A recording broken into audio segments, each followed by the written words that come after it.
Si ustedes recuerdan la teoría de enlace-valencia de hibridación,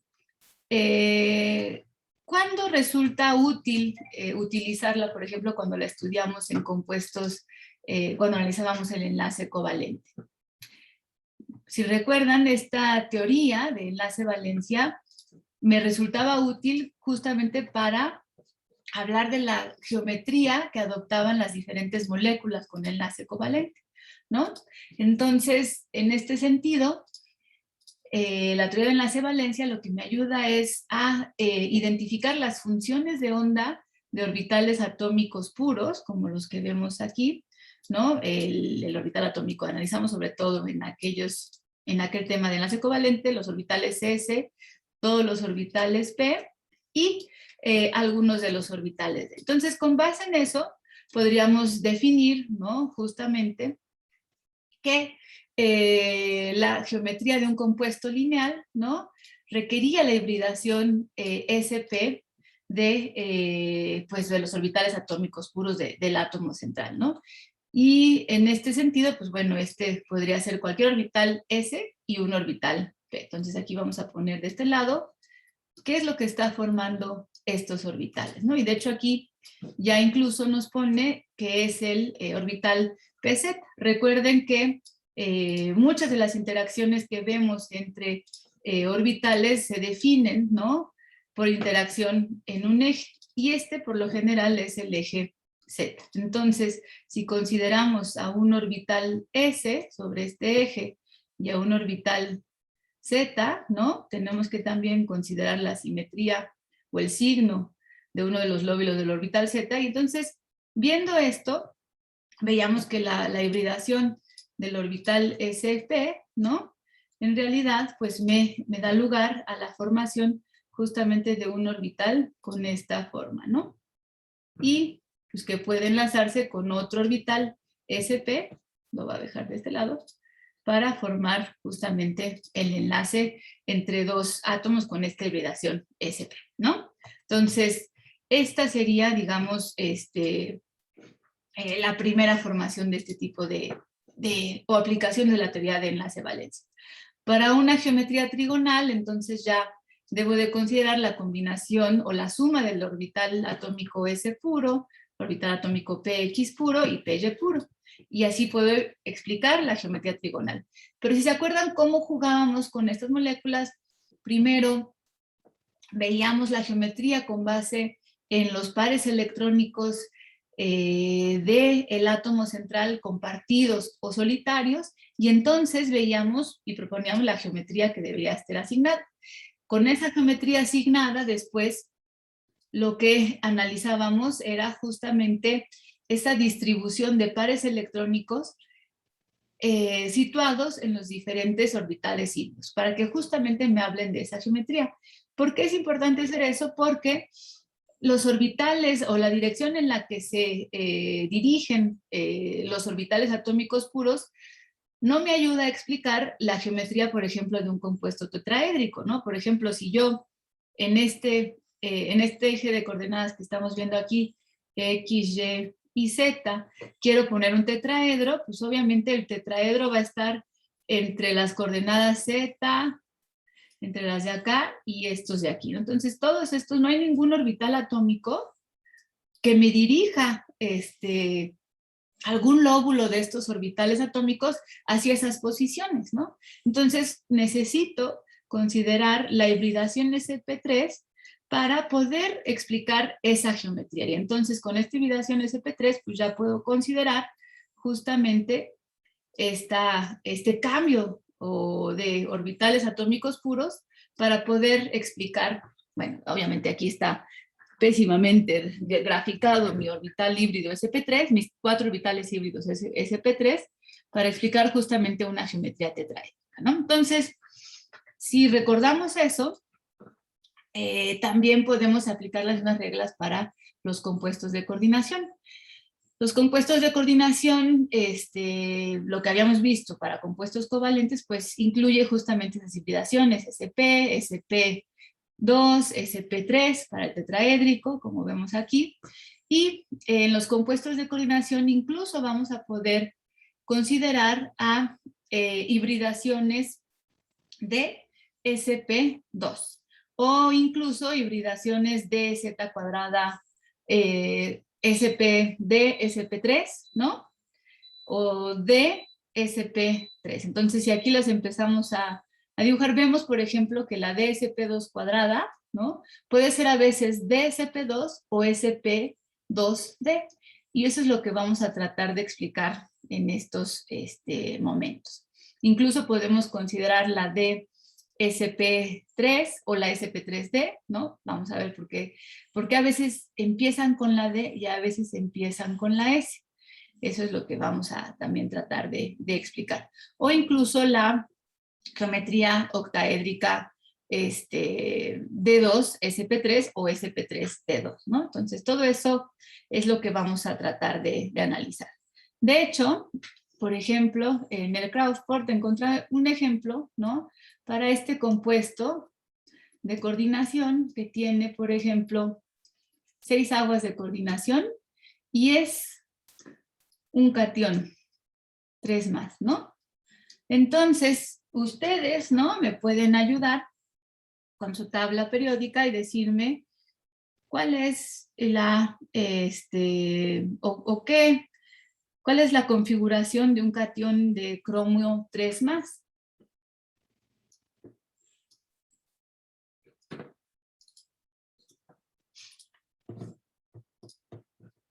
Pues 1S2, 2S2, 2P6, 3S2, 3P6 y 3D,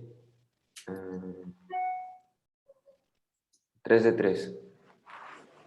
2P6, 3S2, 3S2 y 3P6. ¿También 3P6? Sí. Sí, y 3D3. 3D3. Esto sería para el cromo, ¿no? Cromo 0. No, es cromo 3 más, perdón. ¿Cromo 3? Cromo 3 más. ¿D3? Es cromo 3 más, o sea, la configuración que le di es para el cromo 3 más. Quité 3. Ah, ok, sí. Porque es 3D54S2, ¿no? Exactamente. Sí. Ok, entonces, si esto es lo que estamos observando para el... ¡Ay! Se borró todo. Bueno, perdón. Vamos a volver a poner. Ok, entonces vamos a poner únicamente la configuración de cromo 3 más. Bueno, regresemos a poner el ejemplo de este compuesto, ¿no? Entonces el cromo 3 más, pues tiene esta configuración. Argón, ¿no? 3D3. ¿Están de acuerdo? Aquí encerramos ya todos los 1S2, 2S2, 2P6, 3S2, 3P6, ¿no? Y ya nada más queda el 3D3. Entonces, esto lo que tenemos que pensar es cómo se está enlazando este cromo al agua. El cromo al agua se está enlazando justamente, si son 6, perdón, aquí se me fue esto, pues tenemos que pensar justamente en un... Ya estoy pensando que un número de coordinación 6, pues a fuerza tiene que ser un octaedro, ¿no? Y esto tiene una interacción justamente a través del oxígeno del agua. Recuerden que el oxígeno del agua, ¿no? Tiene 2 pares libres. Y es uno de estos pares libres que se está donando al centro de cromo, ¿sale? Entonces, vemos que el cromo 3 más, en realidad, pues, debe de tener orbitales vacantes, ¿no? Para acomodar justamente ese par electrónico. Entonces, si nosotros ya vamos a dibujar, por ejemplo, nuestro diagrama, sabemos que tenemos 5 orbitales 3D, ¿no? En los cuales ya vimos que el cromo 3 más tiene un electrón en cada uno de esos orbitales, ¿no? Entonces, lo que sí sabemos después de la hibridación, ¿no?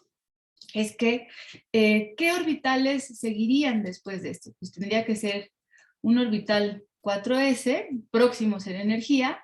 Obviamente aquí los pongo a todos igual, pero obviamente aquí va aumentando la energía de cada uno de estos orbitales, ¿no? Y 3 orbitales 4p, ¿no? Entonces, para poder formar esta geometría octaédrica, lo que estamos observando aquí es que vamos a utilizar los electrones, le voy a poner otro color, del agua. Entonces, el agua, ¿no? Recuerden que son 6 moléculas de agua.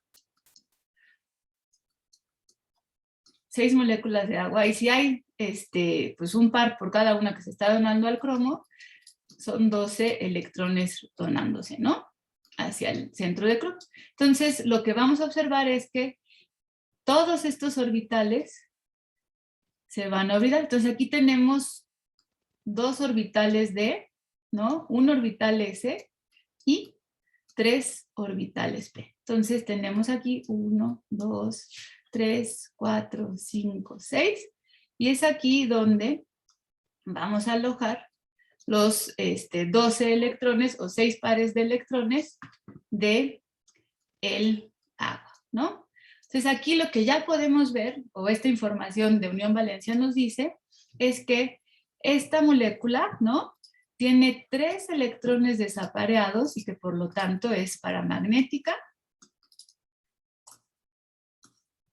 Y la geometría que tiene es octaédrica. Y la hibridación que observamos, pues es justamente la D2sp3, ¿no? Paramagnética. Entonces, este es un caso para metales de transición temprana, ¿no? Vemos que el cromo está justo en la mitad de la tabla periódica, el cromo 3+ ya tiene una configuración de solo 3 electrones en el orbital, y pues bueno, esto ya me habla más o menos de qué geometría podría estar yo esperando. En cambio, por ejemplo, ahora si vemos un ejemplo, otro ejemplo, por ejemplo, hierro 2+, si se llegara a combinar, por ejemplo, con 6 fluoruros, ¿no? Este sería un anión. Acuérdense que el fluoruro tiene 6 electrones, más bien esto podría ser hierro 3+, perdón. Si fuera un hierro 3+, si tuviera 6 fluoruros, ¿qué carga tendría? 3-, ¿no? Y un hierro 3+, ¿qué configuración tiene?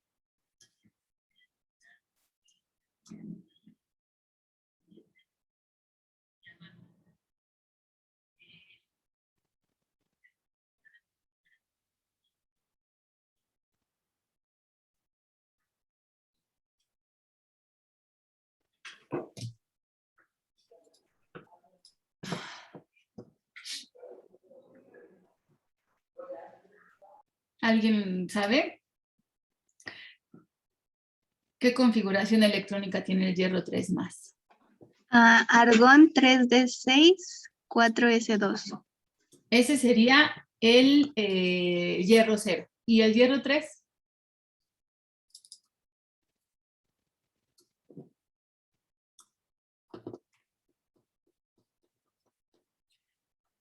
Recuerden que para los metales de transición, los electrones que se pierden primero son, aquí lo vamos a poner de otro color.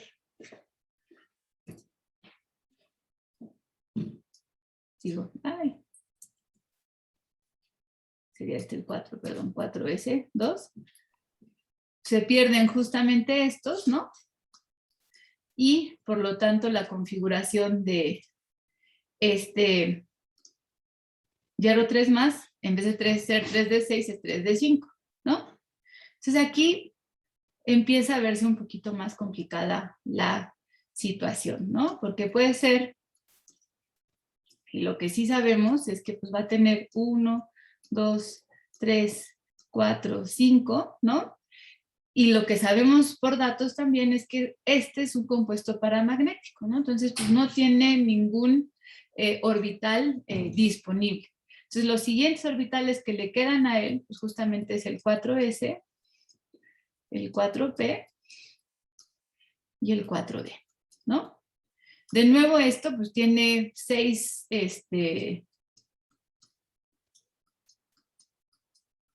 tiene 6 ligantes y por lo tanto también va a ser un compuesto, pues esperemos, pensemos que octaédrico, ¿no? Entonces es aquí donde justamente vamos a utilizar los, vamos a usar esto, siguientes orbitales, ¿no? Para generar los orbitales híbridos, ¿no? Entonces, pues justamente aquí se va a tratar de orbitales S, P3, D2, ¿no? Y entonces todos los pares electrónicos del fluoruro se van a donar a estos orbitales híbridos para generar justamente la geometría octaédrica, ¿sale?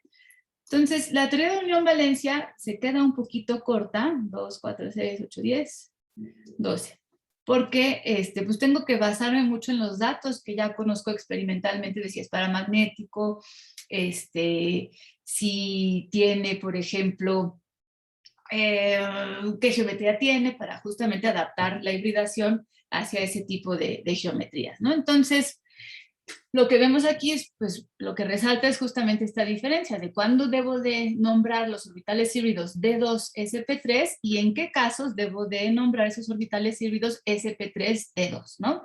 La diferencia radica justamente en que necesito orbitales vacíos en el centro metálico para que los pares electrónicos de los ligantes se donen a esas moléculas. Aquí, por ejemplo, el flúor, no, quizás no vemos el par electrónico porque pues, pensamos que el flúor pues, nada más tiene 7 electrones de valencia, pero recuerden que es un flúor menos y esto significa e implica que lo que tiene es un electrón de más. Entonces, uno de estos pares, ¿no? Esto es al ser flúor menos, pues tiene este electrón de más, es el que son los que se están donando a los orbitales vacíos. Entonces, pues bueno, 6 por esto, pues ya están cubriendo justamente en las 6 posiciones, ¿no? De los sp3d2.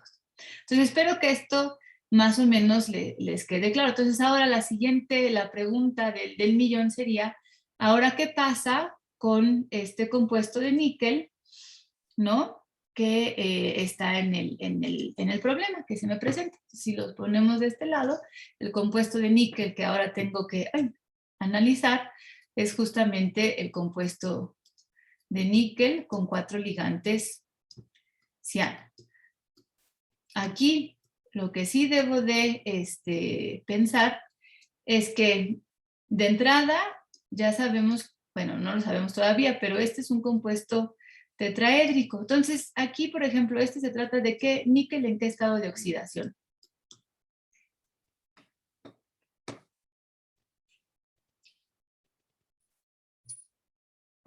Y tiene 4 ligantes aniónicos. 2 más. Es un níquel 2 más, ¿no? Exacto. ¿Y su configuración electrónica cuál es?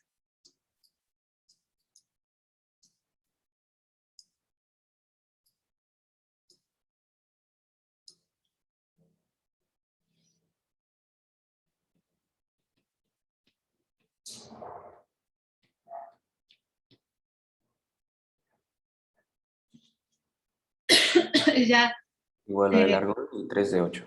es un 3 de 8, ¿no? Ya hacia el níquel 2 más, acuérdense que la del níquel, la configuración del níquel en estado basal es 3 de 8, 4s2, pues entonces níquel 2 más, al perder los 2 electrones del orbital 4s2, pues queda como níquel 2 más, 3 de 8.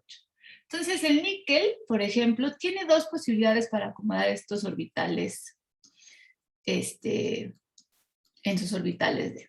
Entonces, una posibilidad, ¿no? Justamente es tener, pues, 1, 2, 3, 4, 5, 6, 7, 8, y obviamente, pues, tener 2 electrones desapareados, ¿no?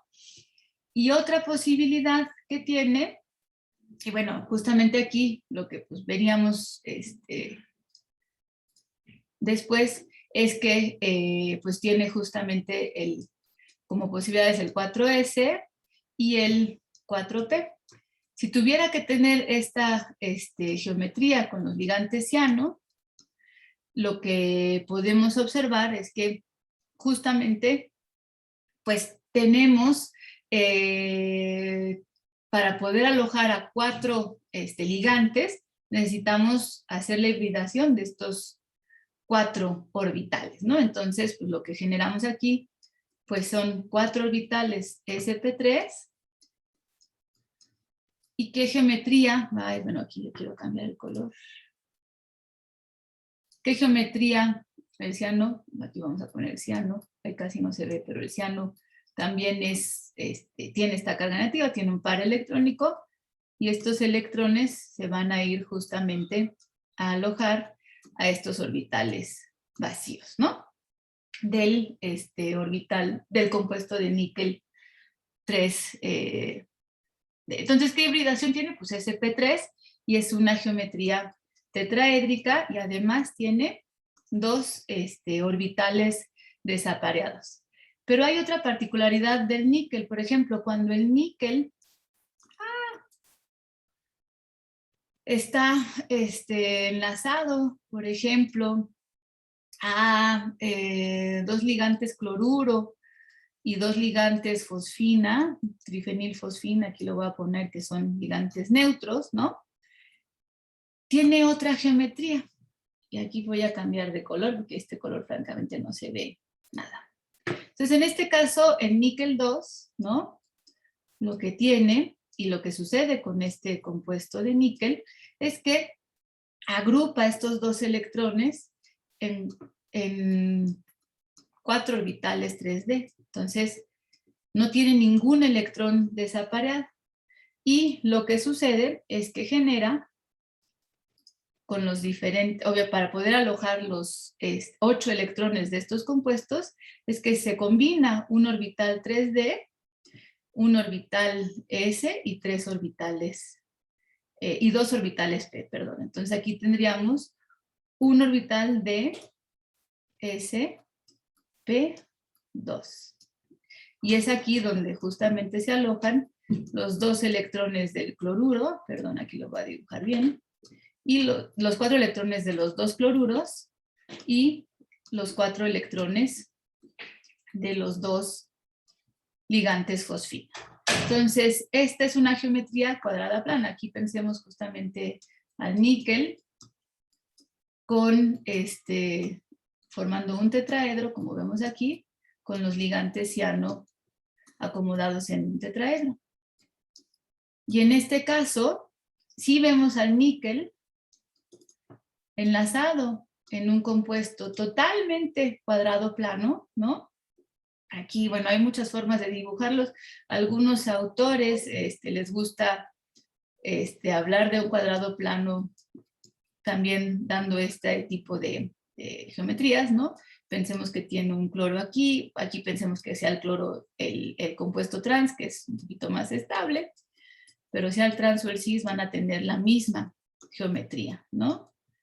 Esto porque es un fósforo con 3 anillos de benceno, pues es muy grandote, pues obviamente van a preferir situaciones en estas posiciones trans. Entonces, si regresamos a la hibridación, pues vemos justo cómo el cuadrado plano me habla de la suma de orbitales atómicos, un orbital S, un orbital D y 2 orbitales P, ¿no? Justamente para ver eso.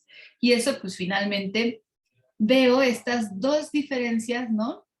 Pero centradas justamente en lo que está enlazado al centro metálico.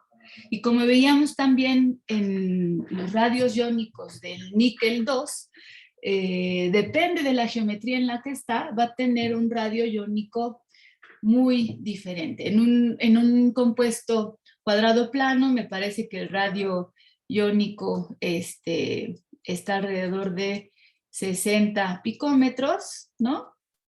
Y en un compuesto tetraédrico, el radio iónico del níquel está alrededor de 68 picómetros. Entonces, incluso la geometría hace que cambie el radio iónico del mismo catión, ¿no? O sea, y esto está realmente acomodado por los ligantes que están enlazados. Entonces, lo que es más interesante de esta teoría de enlace de valencia, pues bueno, es que justamente puedo usar la hibridación para explicar la geometría que se está basando. De hecho, en este libro del Housecroft, ay, perdón, quería regresar justamente al libro y regresar a la página 560.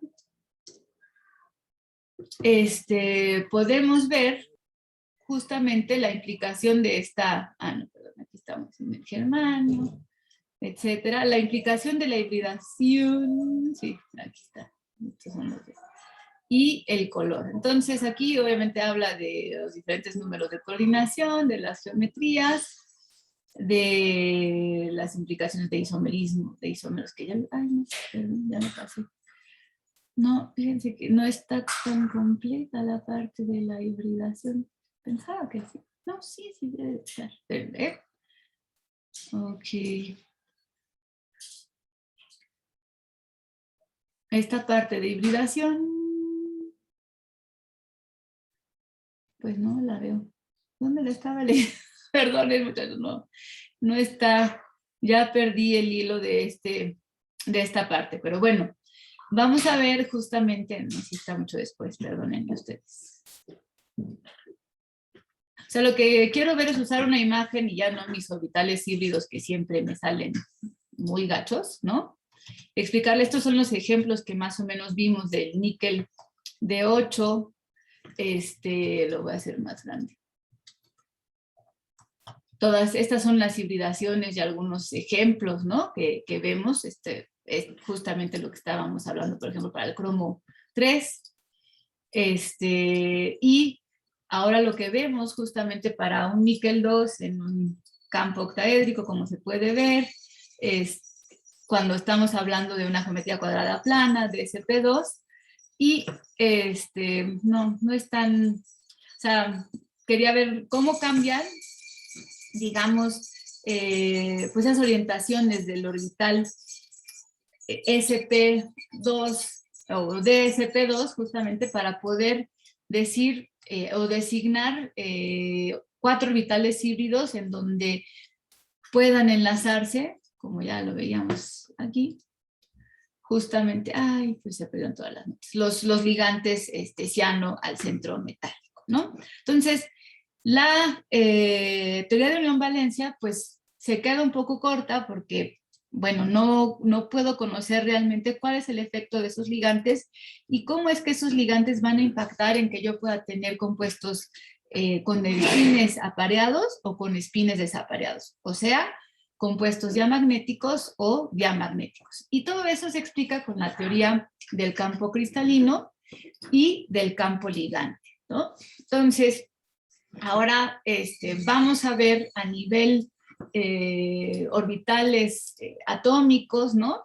Y también después mezclado con orbitales moleculares, cómo es que se afecta justamente las energías de los orbitales al interactuar con los ligantes, ¿no? Entonces, la teoría del campo cristalino lo que empieza a tomar como fundamento supone que el centro metálico pues tiene una carga positiva o el centro que tiene orbitales D tiene una carga positiva y lo que quiere ver es cómo se afectan los diferentes orbitales D al acercar cargas negativas, por ejemplo, en una geometría octaédrica sería por los ejes Y, X y Z. Entonces aquí vemos al centro esa primera suposición y después vemos ¿qué orbitales se ven más afectados al acercar esas cargas negativas? Entonces díganme ustedes cuáles son los orbitales de el dz cuadrada, dz cuadrada, x cuadrada, dxy, dyz o dyz. ¿Cuáles se ven más afectados cuando acerco estas cargas negativas que representan a los ligantes interactuando con el centro metálico?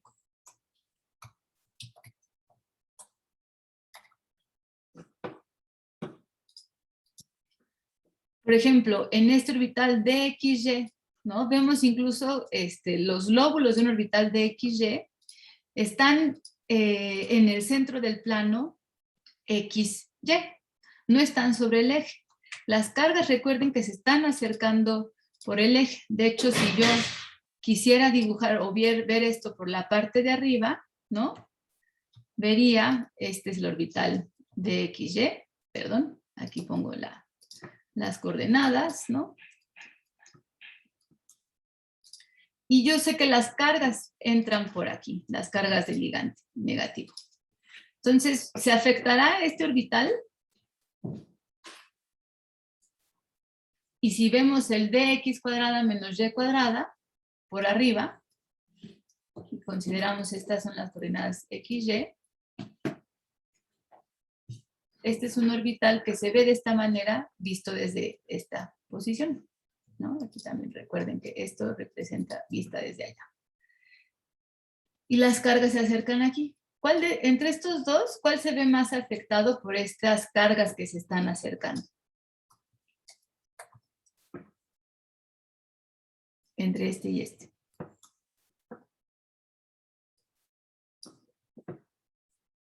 Se lo está acercando por arriba, ¿verdad, profesora? Por el eje, o sea, esta es la vista a través del eje, o sea, de aquí. Voy de menos y a 0, ¿no? Voy de y a 0, ¿sí? Estas cargas.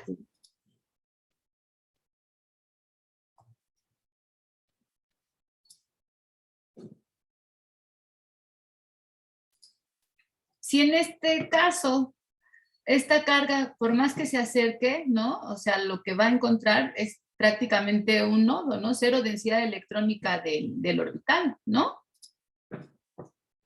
Ujú. Y en estos casos, si se acerca por por el eje Y, a un lóbulo que está ocupado por este orbital de z cuadrada menos y cuadrada, también se va a ver mucho más afectado que este, ¿no? Y si los acercamos por arriba, como era lo que mencionaba, o sea, aquí mi flechita no es de acercamiento, mi flechita es de que estoy, voy a dibujar un ojito, viendo unas pestañitas aquí. Estoy viendo, me sale horrible mi ojo, pero bueno, este ojo es como si yo viera desde esta posición hacia abajo a este orbital de x cuadrada menos y cuadrada. Aquí también tengo otro ojo, ¿no? Que está viendo justamente al orbital de XY. Eso espero que sea un poco más claro. Entonces, y esto es lo que mi ojo estaría viendo por arriba. Estas dos cuestiones, ¿cierto?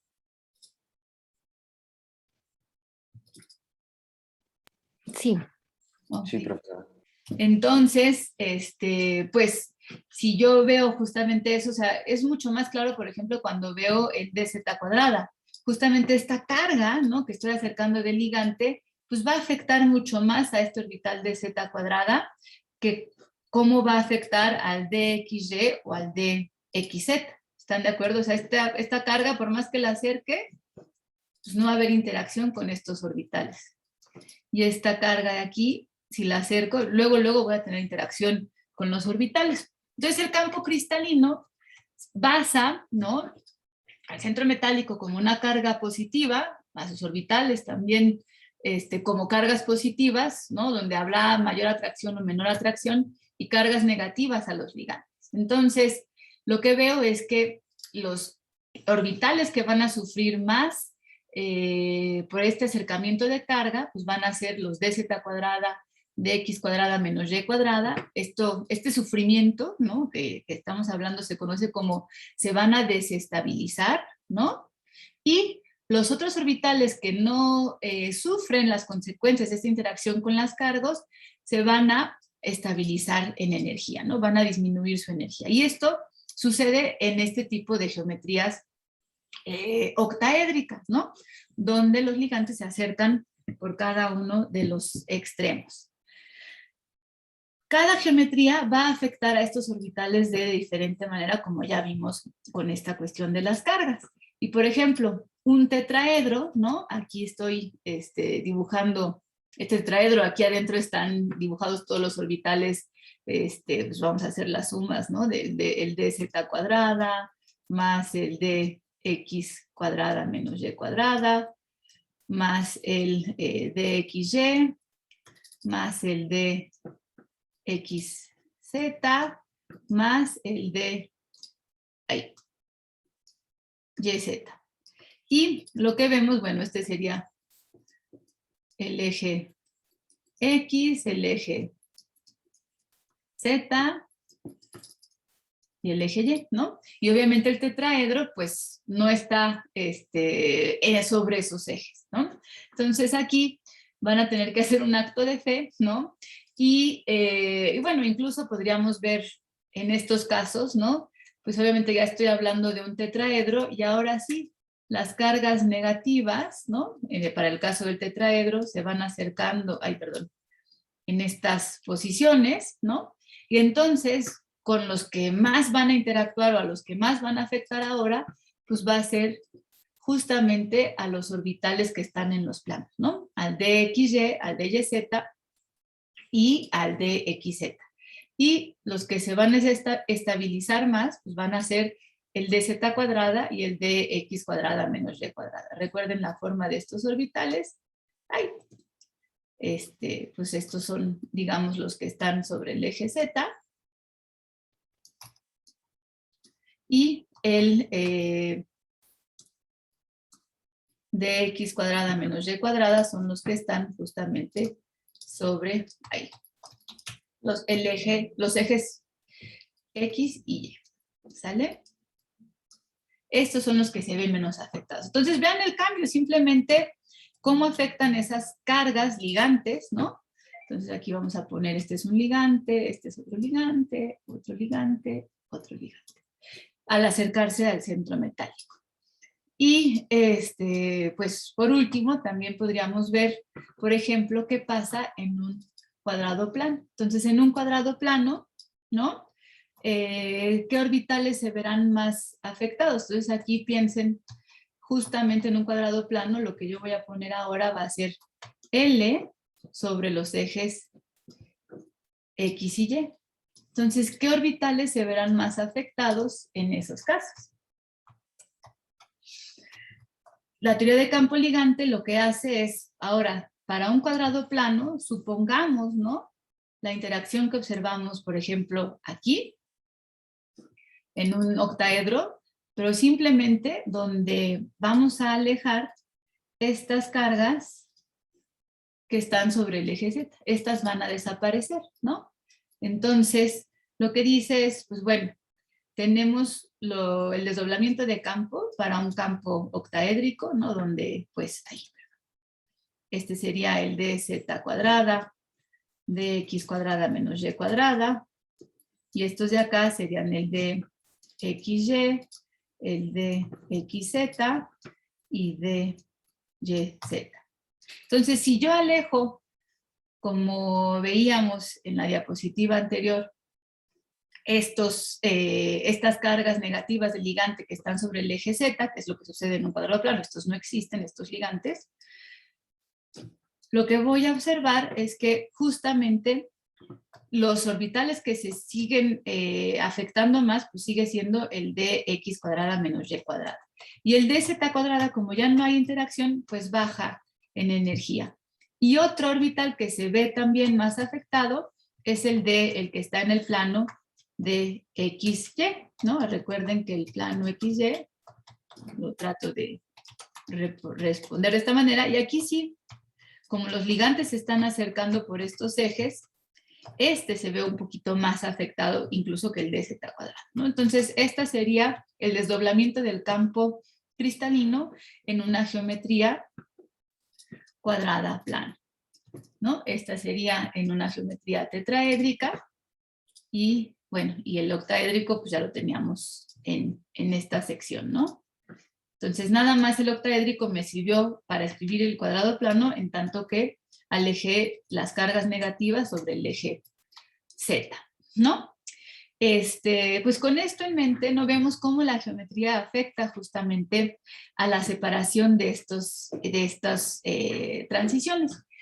Y esto también es muy importante porque los compuestos de coordinación son, digamos, los compuestos más coloridos. Encontramos colores azules, violetas, verdes, rojos, ¿no? O sea, hay una variedad de colores que no observamos en los compuestos de coordinación tan comúnmente.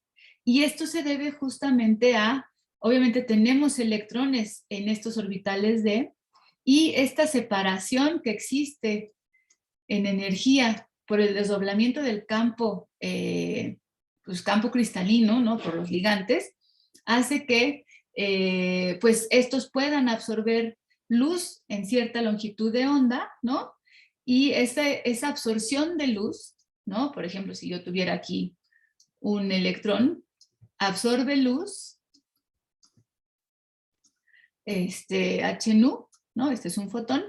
Esto sube en energía y cuando esto regresa a su posición inicial, emite esa luz, ¿no? Con una diferente longitud de onda.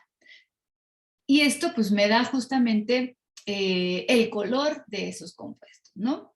Ahorita vamos a ver también que esta separación es muy importante para que yo pueda explicar las propiedades magnéticas del compuesto, o sea, si va a haber electrones apareados o electrones desapareados, ¿no? Entonces, todo eso es sumamente importante para poder conocer más a fondo las propiedades de los compuestos de coordinación, ¿no?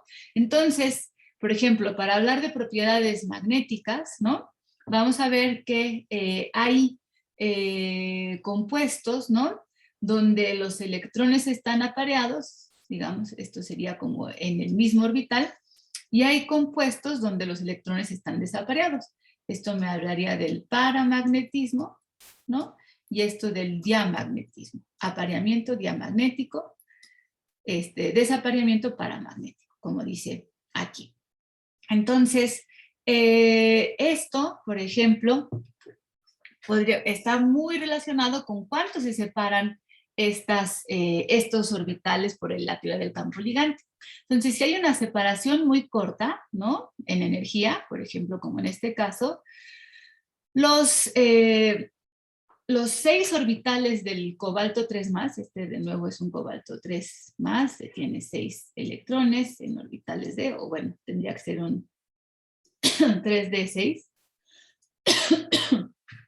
Obviamente pueden estar desapareados, pero con otro tipo de ligantes, por ejemplo con estos ligantes ciano, vemos que la separación de estos grupos de orbitales afectados por el campo cristalino va a ser mucho más grande, y entonces pues voy a estar obligando al apareamiento. Entonces, aquí ya empezamos a distinguir o a usar nomenclatura de decir, bueno, este compuesto donde esa separación de orbitales por el campo cristalino es muy corta, se habla de complejos de campo débil, ¿no? Y van a tener, pues, electrones desapareados y van a ser compuestos complejos paramagnéticos, ¿no? Si tiene más de 3, bueno, sí.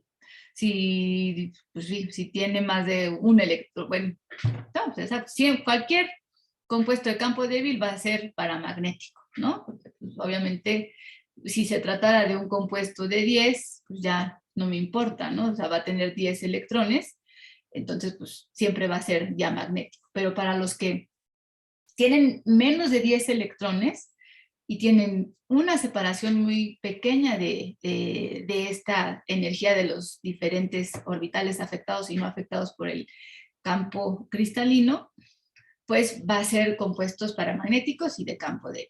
Y los complejos de campo fuerte, pues dependerá, ¿no?, del número de electrones y de la geometría. Voy a poder generar electrones que estén todos apareados y va a ser un complejo diamagnético, ¿no? Eso también me puede hablar. Y vemos justamente cómo es el ligante el que está afectando, ¿no? Cuánto se separan o menos estos dos grupos de orbitales. Entonces, ¿Qué es lo que influye, no?